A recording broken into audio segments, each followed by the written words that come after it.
اجنادین میں فتح حاصل کرنے کے بعد مسلمانوں کا رخ واپس دمشق کی جانب ہو گیا۔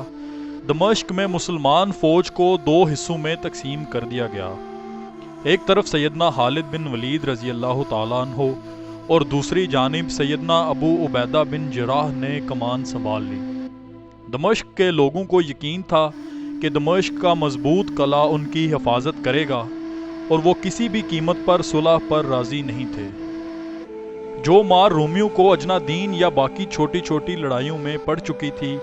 وہ اس سے نہایت خوف زدہ تھے، لہٰذا باہر نکل کر جنگ نہیں کرنا چاہتے تھے۔ یہ رومی پہلے ہی حضرت خالد بن ولید رضی اللہ تعالیٰ عنہ کے ہاتھوں اپنے 6000 جوانوں کا خون کروا چکے تھے۔ اب اس کیفیت میں حضرت خالد بن ولید رضی اللہ تعالیٰ عنہ کو محاصرہ نہایت طویل لگنے لگا، تو آپ رضی اللہ تعالیٰ عنہ نے چھاپہ مار کارروائی کے ذریعے قلعے کی دیوار پھلانگ کر دروازے کھولنے کا فیصلہ کر لیا، اور پھر یہی ہوا۔ شہر کے ایک جانب سے حضرت خالد بن ولید رضی اللہ تعالیٰ عنہ اپنی فوجوں کو لے کر جنگ کرتے ہوئے داخل ہو گئے۔ جب لوگوں کو معلوم ہوا کہ حضرت خالد بن ولید رضی اللہ تعالیٰ عنہ شہر میں داخل ہو چکے ہیں اور شکست یقینی ہے، تو شہر کی قیادت اس دروازے کی طرف دوڑی کہ جہاں حضرت ابو عبیدہ رضی اللہ تعالیٰ عنہ کی فوجیں موجود تھیں، اور دروازہ کھول کر حضرت ابو عبیدہ کو امن و عافیت کے ساتھ شہر میں داخل ہونے اور اپنے ہتھیار ڈالنے کی پیشکش کرتے ہوئے صلح کی شرائط طے کر لیں۔ حضرت ابو عبیدہ رضی اللہ تعالیٰ عنہ نے ان کو امان دے دی، لیکن دوسری جانب حضرت خالد بن ولید رضی اللہ تعالیٰ عنہ کو اس امان نامے اور صلح کی اطلاع نہیں ہوئی تھی، اور وہ ابھی تک لڑائی میں مصروف تھے۔ یہاں ایک عجیب و غریب منظر دیکھنے کو ملا جب دونوں مسلمان فوجیں دمشق کے عین بیچ میں آپس میں ملتی ہیں، ایک امن سے داخل ہو رہی ہے اور دوسری طرف حضرت خالد بن ولید رضی اللہ تعالیٰ عنہ کی تلوار سے خون ٹپک رہا ہوتا ہے۔ خالد رضی اللہ تعالیٰ عنہ کا استدلال یہ تھا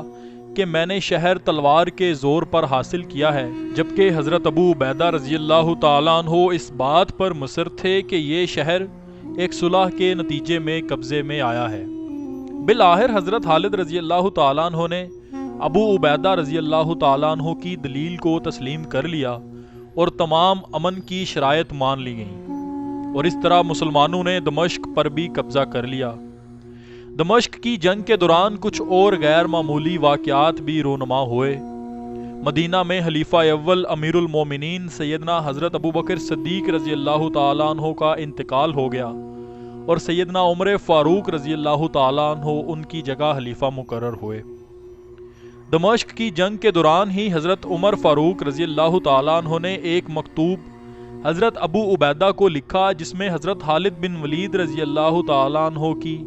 کمانڈر ان چیف کی حیثیت سے معزولی کے احکامات تھے،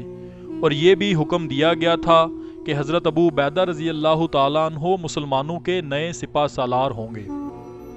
ابو عبیدہ رضی اللہ تعالیٰ عنہ اس حد سے بہت دکھی ہوئے، لیکن امیر المومنین کا حکم تھا کہ جس کی تعمیل لازم تھی۔ یہاں پر سیف اللہ کا کردار دیکھیے۔ جب ان کو یہ کہا گیا کہ آپ کو معزول کر کے ایک عام سپاہی بنایا جا رہا ہے، تو آپ رضی اللہ تعالیٰ عنہ اس حکم کو سر آنکھوں پر تسلیم کرتے ہیں۔ اس کے جواب میں حضرت خالد رضی اللہ تعالیٰ عنہ اطمینان سے کہتے ہیں، اگر میں عمر رضی اللہ تعالیٰ عنہ کے لیے لڑتا تھا تو اب نہیں لڑوں گا، لیکن اگر میں اللہ رب العزت کے لیے لڑتا تھا تو اسی طرح ایک سپاہی کی حیثیت سے اپنی ذمہ داریاں سر انجام دیتا رہوں گا۔ اور پھر تاریخ نے دیکھا کہ حضرت خالد رضی اللہ تعالیٰ عنہ کی تلوار اسی طرح چلتی رہی کہ جس طرح ایک مجاہد اور اللہ کے سپاہی کی تلوار چلتی ہے۔ حضرت خالد بن ولید رضی اللہ تعالیٰ عنہ اور حضرت ابو عبیدہ کے مابین گہری محبت تھی، اور جب خالد رضی اللہ تعالیٰ عنہ نے ان سے یہ پوچھا کہ اب میرے لیے اگلا حکم کیا ہے، تو ابو عبیدہ نے اگلا حکم یہ دیا کہ آپ رضی اللہ تعالیٰ عنہ میرے نائب ہیں، اور نائب کی حیثیت سے جنگ کی کمان آپ سنبھال لیں گے۔ یعنی سیدنا عمر فاروق رضی اللہ تعالیٰ عنہ کے حکم کی تعمیل بھی ہو گئی، اور حضرت ابو عبیدہ نے جنگی حکمت عملی اور سپہ سالار کی حیثیت سے جو فیصلہ کیا وہ میدان جنگ کی صورتحال کو سامنے رکھتے ہوئے امت کے اعلیٰ ترین مفاد میں بھی تھا۔ خالد رضی اللہ تعالیٰ عنہ کی معزولی سے مسلمانوں کو دکھ اور ملال ضرور ہوا، لیکن حضرت عمر رضی اللہ تعالیٰ عنہ کے پیش نظر ایک حکمت تھی،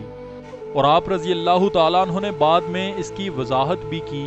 کہ لوگوں کو شاید یہ خیال ہونے لگا تھا کہ مسلمانوں کی فتح خالد رضی اللہ تعالیٰ عنہ کی وجہ سے ہوتی ہے، اور ان کا اللہ پر توکل و یقین کمزور پڑ رہا ہے، اس لیے انہوں نے یہ قدم اٹھایا، ورنہ ان کے دل میں ذاتی طور پر حضرت خالد بن ولید رضی اللہ تعالیٰ عنہ کے لیے کوئی برائی یا بدگمانی نہیں تھی۔ ان کے مابین جو معاملات ہوتے اللہ کے دین کے لیے ہوتے،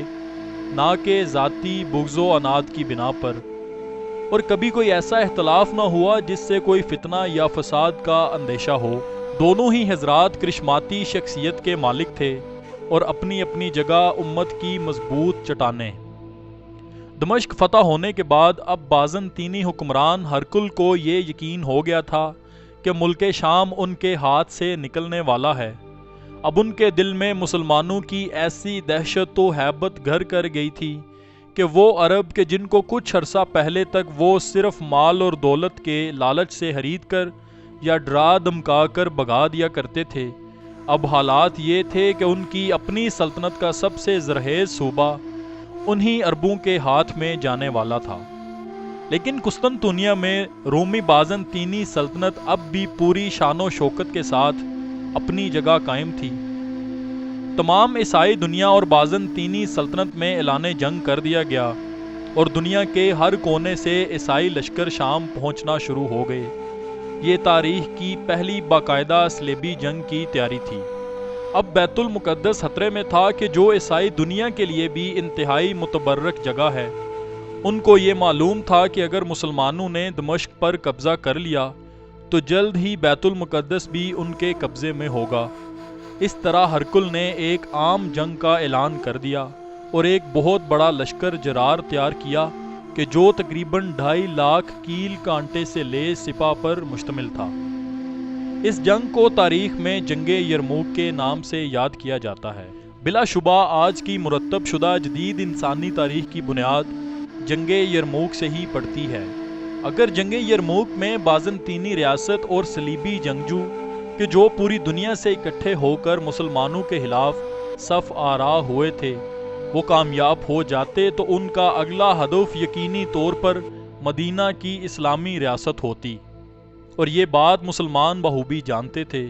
یرموک کی یہ لڑائی اسلامی ریاست کے لیے بھی بقا کا سوال تھی، لہٰذا جب یرموک میں غیر مسلموں نے اپنے آپ کو متحد کرنا شروع کر دیا تو مدینہ تک کے مسلمان بے چین ہو گئے۔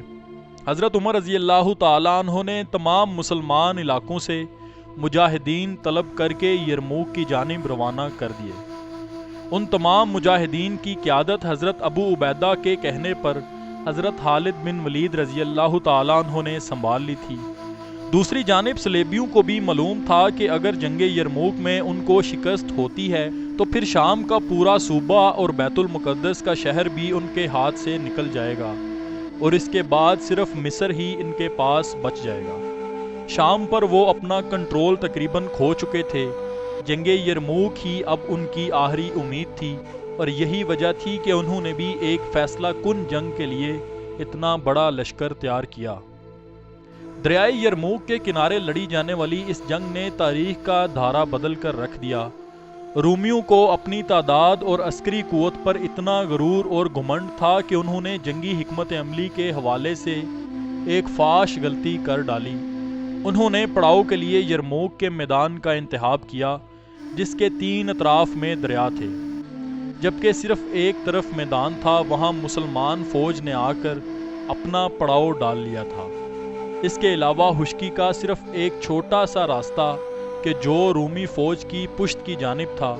رومیوں کا خیال تھا کہ 2.5 لاکھ کے لشکر کے ساتھ 40,000 مسلمانوں کا مقابلہ کرنا کوئی مشکل بات نہیں،